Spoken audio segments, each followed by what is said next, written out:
That's Jeff. Look at that. And this is Linda just about to do her speech. It's hilarious. What I want to add, do you see totally square muzzle?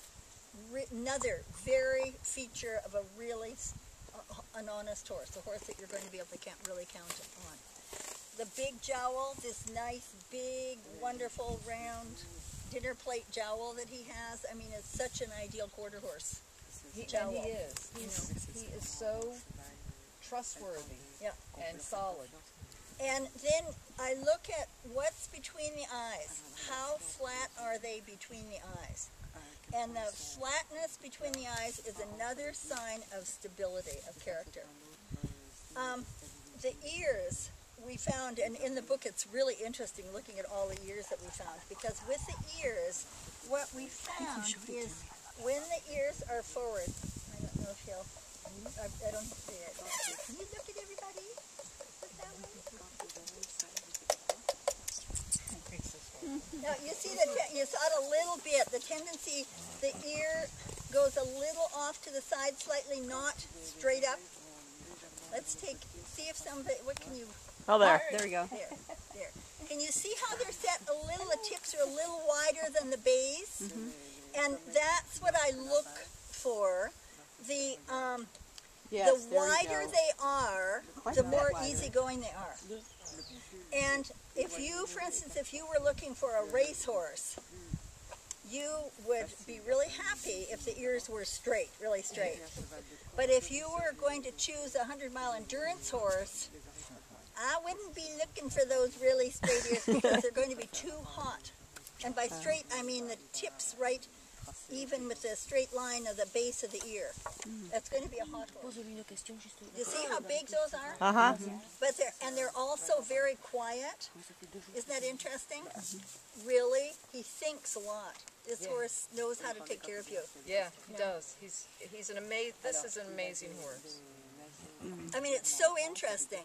Now, over the years, for instance, I've had somebody, I remember years ago, someone brought a horse in and they said, this horse is really stupid.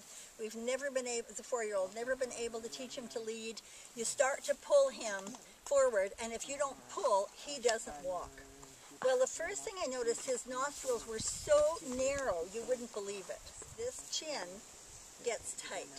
So you check the chin, and think about you. If you get nervous, what happens to your chin? Gets tight, doesn't it? It's the same way. And so that's why the mouth work is so helpful to get in and just bring awareness to the nostrils, and you'll really, just by quietly putting your hand over, doing a little abalone circle and a little lift, he's being bitten. You're being very good to be bitten. Under the eye. If I see them where they're even on both sides, I just think, interesting. If I see it only on one side and not the other, usually there's some interesting thing about that character of that horse, and I just, watch it. It's not definite, but when you, there's a horse in my book that I talk about that had, she had a bunch of swirls. I think she had 16 swirls on her head. Yes. And like down here along this line and up behind her ears. And this was a horse that had been headed for slaughter, actually. And a teenage boy got her, and this horse was a top, I think she won California State Jumping Champion the year that he rode her, but only he could ride her. In rolling, if you have a horse who, man, you cannot touch behind the shoulders, or you cannot, well, let's go for the shoulders first. And we do it in a way that's comfortable for the horse. See the big breath he just took? And I make these long lines running parallel to the ground. And you see how I'm doing it? Middle finger, forefinger, middle finger, forefinger. And now I pull with the thumb, and I'm creating a little plow. That's why we call this thing tarantulas pulling the plow. I happen to love tarantulas. It's a funny, silly name. Can you see I'm making a little furrow now? A little wrinkle. Little wrinkle. If you can't make the wrinkle, gentle because they're too tight, don't worry. You just walk along and move the thumb like that. Easy. I'm going to gently place my hands, or my palms, on either side of the horse's leg, and I try to keep my wrists fairly straight. So what you'll sometimes see happening is people end up getting a bit of a cocked wrist, and especially as you get lower on the leg. Just really think about keeping this nice, soft wrist, because it'll help you think of lifting rather than ending up inadvertently squeezing. We don't want to literally have our python have a meal. So I place my palms on either side of the horse's leg underneath the elbow. I like to make sure that I'm crouching so I could move if I needed to. I'm not going to kneel here. And with one hand or the other, and do you have a preference of which one?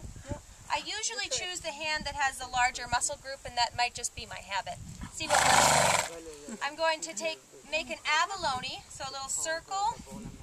And as I come to quarter, I'm going to take both hands and carry the tissue up, pause at the top, and then carry the tissue down. And I'm going slower than I would want to wake his legs up because I was chatting. You know, because of the work that you did before.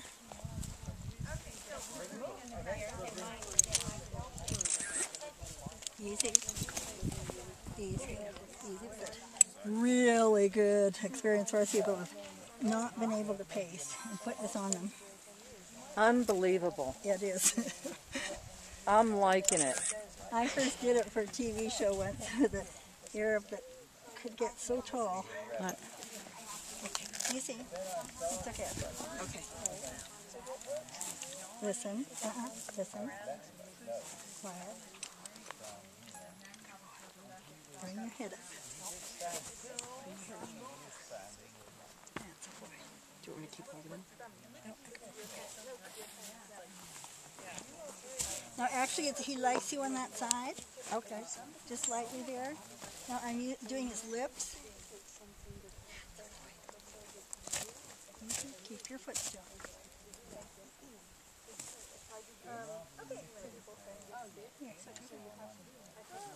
This is funny. Interesting. Yeah. Quiet.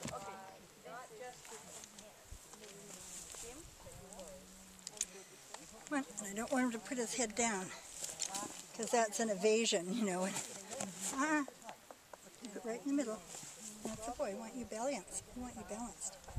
That's it. That's good. Okay. Take yourself back. Back a step. Back. That's the boy.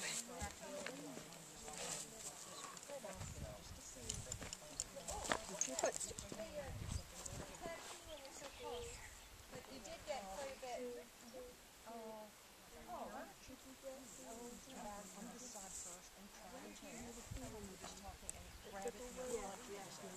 Just finally submit. Yeah. But I want them to be part of it. Horses that get into everything they're not supposed to. Interesting. They push gates open. They're just. Some days when I see like fencing down around trees, I know who did it. Because they're just like. Isn't that funny? And they play. This guy wants to play all day long. He drives the older horses crazy. But Cody is the main culprit. It's amazing.